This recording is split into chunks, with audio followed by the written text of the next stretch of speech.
అయ్యగారు, మీరు మాకు యజమాని మాత్రమే కాదు, మీరే మా అందరికన్నా పెద్దవారు. కొబ్బరికాయ కొట్టండి. పర్వాలేదండి.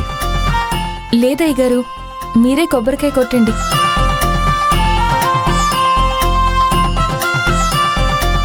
కొట్టండి.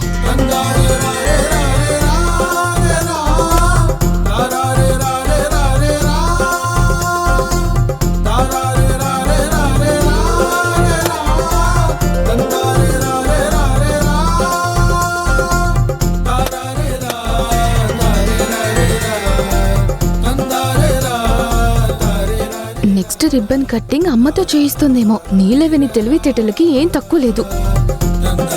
పూజ అయిపోయిందమ్మా, రిబ్బన్ కట్ చేయొచ్చు.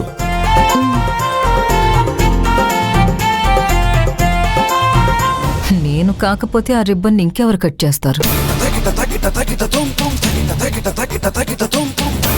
తారక్ సార్, రిబ్బన్ కట్ చేసి ఓపెనింగ్ చేయండి.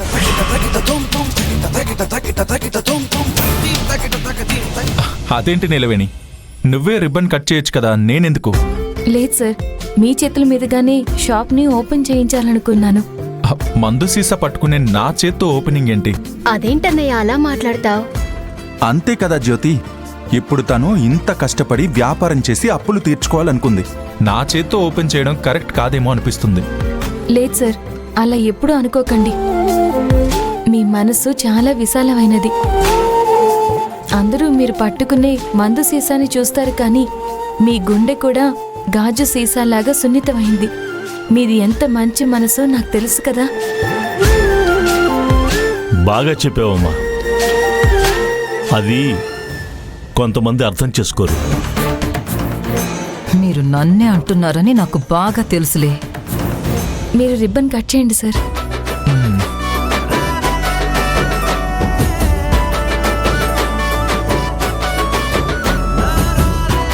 కట్ చేయండి సార్.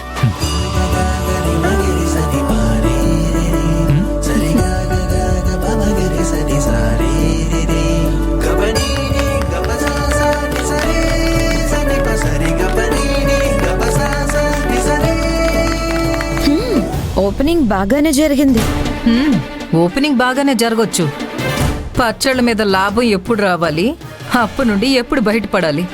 మనం పూజకొచ్చినంత మాత్రాన ఫలితం ఎలా ఉంటుందో తెలియదు కదా. ఎవరలా తక్కువ చేసి చూడాల్సిన అవసరం లేదు. మనకి చాలా వ్యాపారాలున్నా సరే డాడీ కూడా నీలవేణిలాగా చిన్నగానే మొదలుపెట్టుంటారు. కోర్స్, మొదట్లో నేను కూడా చిన్న చిన్న డీలింగ్స్ చేస్తూ వచ్చిన లాభాలతో చిన్నగా బిజినెస్ స్టార్ట్ చేశాను. ఏ పనైనా సరే పని చేయడానికి సిగ్గుపడను. ఇది ఎక్కువ తక్కువ అని కూడా అనుకోనమ్మగారు. బ్రహ్మాండంగా చేయనీలవేణి. సేల్స్ పెరిగితే టాప్కి వెళ్ళిపోతావేమో. మీరందరూ వచ్చి మనస్ఫూర్తిగా ఆశీర్వదిస్తుంటే అంతకంటే ఏం కావాలమ్మగారు? నాన్న చేత కొబ్బరికాయ కొట్టించావు, తారక్ చేత రిబ్బన్ కట్ చేయించావు. మరి మా అమ్మతో ఏం చేయించవా? ఎందుకు చేయించను? అక్షింతలిచ్చి ఆశీర్వదించమంటాను. పంతులు గారు, అక్షింతలు ఇవ్వండి. తీసుకోండి. తీసుకోండి అమ్మగారు.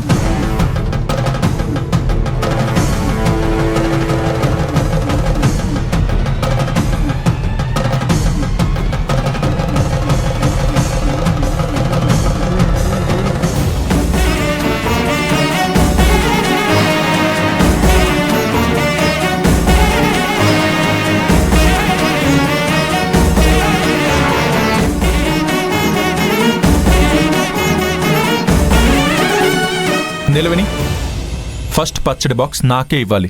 డబ్బులు తీసుకో. ఎందుకు సార్? నేను ఇంకా పచ్చళ్ళు తయారు చేయలేదు కదా. పర్వాలేదు, అడ్వాన్స్ బుకింగ్ అనుకో, తీసుకో.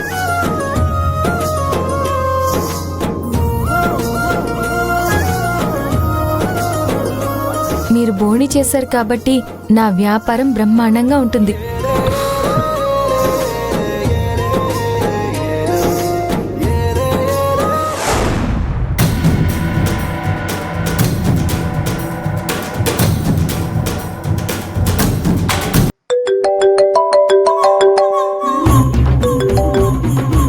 హలో రేణుక, నీలవేణి స్టారు పెరిగిపోతుంది మేడం. ఏదో కళ్ళు తిరిగి పడిపోతుందన్నట్టు చెప్తున్నావేంటి? విషయం చెప్తే మీకు అలా అనిపిస్తుండొచ్చు మేడం. నోరు మూసుకుని విషయం ఏంటో చెప్పు. తన చేత మహేంద్ర సారు తారక్ సారు పచ్చళ్ళ వ్యాపారం పెట్టించారు. వాట్? అవును మేడం, నీలా పికిల్స్ అని వాటికి పేర్లు కూడా పెట్టారు. ఈ రోజు ఓపెనింగ్ కూడా చేసేశారు. పెద్ద మేడం వాళ్ళందరూ హాజరయ్యారు. పిచ్చే ఏంటి వాళ్ళకి? తనంటే పడదు అంటారు, అయినా ఎందుకు వెళ్లారు? ఈ మధ్య నీలవేణి వెరైటీ వంటలు చేసి అయ్యగారు వాళ్ళని కట్టిపడేసింది. దాంతో వాళ్ళు ఫిదా అయిపోయారు, ప్రోత్సహించారు. వాళ్ళ సలహాతోనే బ్రహ్మాండంగా బిజినెస్ స్టార్ట్ చేసేసింది. సరైన ఇన్ఫర్మేషన్ పాస్ చేశావు. నువ్వు దాని బాబు లాంటి బిజినెస్ స్టార్ట్ చేద్దు. వెయిట్ చేయి.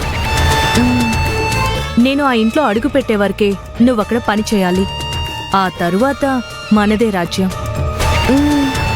నా పని మనిషివైన నువ్వు అక్కడ పని మనిషిగా ఉన్నా సరే, నేను ఆ ఇంటి కోడలైతే నీకు ప్రత్యేక స్థానం ఉంటుంది. సరే మేడం.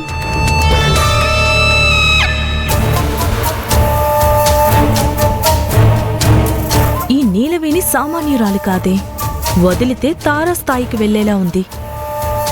తన పేరు మీద పికిల్ బిజినెస్ పెట్టడం కాదు, తారక్ పేరుకి తగ్గట్టుగా తారాస్థాయికి అంటే స్టార్ లాగా ఎదిగిపోయేలా ఉంది. చెప్తా. నిలవని పచ్చళ్ళలో ముందు ఏ పచ్చడి చేస్తావు? ఫస్ట్ అల్లం పచ్చడి తయారు చేస్తాను. ఓహో, గ్రేట్. చాలా మంచిదన్నయ్యా. అల్లం శుభసూచకం కూడా. అవును, ఇదెలా తయారు చేస్తారు? ఫస్ట్ అల్లానికి తొక్కు తీయాలి. హా, నీలవేణి, నేను హెల్ప్ చేయనా? పర్వాలేదు, నేను చేస్తాను. లేదు లేదు, నేను కూడా హెల్ప్ చేస్తాను. సార్, మీ హెల్ప్ ఏమీ వద్దు. అమ్మా, సహాయం చేయి, నువ్వు కంగారు పడుతున్నాడు కదా. అది కాదయ్య గారు, తారక్ సార్ హెల్ప్ చేయడం ఏంటి? అమ్మగారు చూస్తే ఆయనతో పని చేయించినందుకు నా పని పడతారు. నా చేత్తో ఓపెనింగ్ చేయించావు, అదే చేత్తో ఫస్ట్ టైం తయారు చేసే ఈ పచ్చళ్ళకి నన్ను హెల్ప్ చేయనివ్వవా? నేను కూడా చెప్తున్నాను కదమ్మా, నువ్వు తారక్ హెల్ప్ తీసుకోవాలి. సరే సార్, మీ హస్తవాసి మంచిది. ఇప్పుడు ఏం చేయాలంటే, ముందు ఇలా అల్లాన్ని తీసుకుని బాగా కడగాలి.